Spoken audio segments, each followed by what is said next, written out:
দুপুর ১:৩০টার মধ্যে দাবি না মানলে সচিবালয় ঘেরাওয়ের ঘোষণা দিয়েছে জগন্নাথ বিশ্ববিদ্যালয়ের শিক্ষার্থীরা। দর্শক, জগন্নাথ বিশ্ববিদ্যালয়ের বর্তমান পরিস্থিতি জানাতে সেখান থেকে আমাদের সাথে যুক্ত হচ্ছেন সহকর্মী আতিক মেজবা লগ্ন। যেমনটি প্রতিবেদনে দেখাচ্ছিলাম, ১:৩০টার মধ্যে দাবি যদি মানা না হয় তাহলে সচিবালয় ঘেরাও। ১:৩০টা বাজতে সর্বোচ্চ আর মিনিট ২৫ বাকি আছে। এই সময়ের মধ্যে দাবি মানা সম্ভব কিনা, যদি না মেনে থাকে সচিবালয় ঘেরাওয়ের প্রস্তুতি সেখানে কেমন দেখছেন?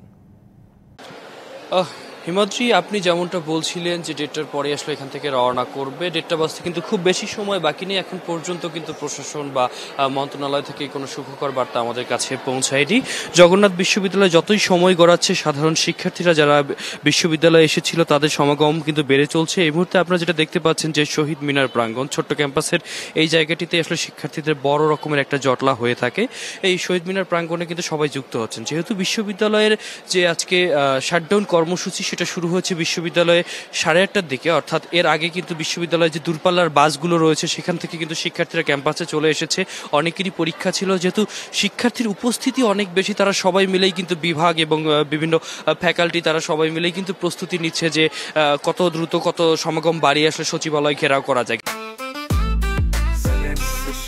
জেনেক্সে শিফট করো, লাইফকে লিফট করো। গেল নভেম্বরেও আসলে নিজেদের দাবির জন্য যে তারা সচিবালয় ঘেরাও করেছিল, বড় রকমের একটা জটলা আমরা দেখতে পেয়েছিলাম। তারই কিন্তু একটা প্রতিফলন ঘটছে এই আজকেও কিন্তু এই জগন্নাথ বিশ্ববিদ্যালয় প্রাঙ্গণে আমরা দেখেছি। এবং আমরা অনেকেরই সাথে কথা বলেছি, বিভিন্ন বিশ্ববিদ্যালয়ে যে সোশ্যাল মিডিয়া বা সামাজিক যোগাযোগ মাধ্যমে যে গ্রুপগুলো রয়েছে, যোগাযোগ মাধ্যম রয়েছে, সেখানেও তারা সক্রিয় করছেন। বিভিন্ন জায়গায় তারা আসলে আহ্বান জানাচ্ছেন কত দ্রুত শিক্ষার্থীদেরকে নিয়ে আসা যায়।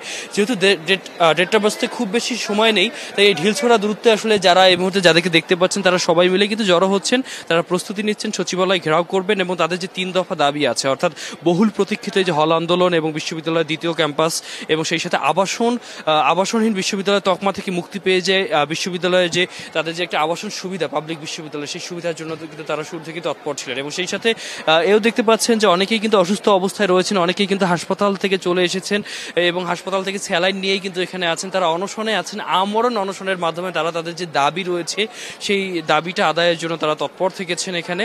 এবং তারা কিছুক্ষণ আগে সংবাদ সম্মেলনে আমাদেরকে স্রেফ জানিয়ে দিয়েছেন যে যতক্ষণ পর্যন্ত তাদের যে দাবি রয়েছে এই দাবি শেষ হবে না, ততক্ষণ পর্যন্ত কিন্তু তারা কিন্তু সক্রিয় অবস্থানে থাকবেন এবং তারা তাদের পেছনে তারা তাদের সামনে যে কর্মসূচি সেদিকে অগ্রসর হবেন। এছাড়াও বিশ্ববিদ্যালয় প্রশাসন তারাও যে খুব বেশি তৎপর থেকে যে গুরুত্ব দিয়েছে এই বিষয়টাও তারা অভিযোগ করেছেন। তবে ১:৩০টা বাজলে তারা যাত্রা শুরু করলেই সর্বশেষ পরিস্থিতি আমরা জানতে পারবো এবং আপনাদেরকে জানাতে পারবো। তো হিমাদ্রি, এই ছিল জগন্নাথ বিশ্ববিদ্যালয় থেকে সর্বশেষ। আপনাকে ধন্যবাদ আমাদের সাথে যুক্ত হওয়ার জন্য।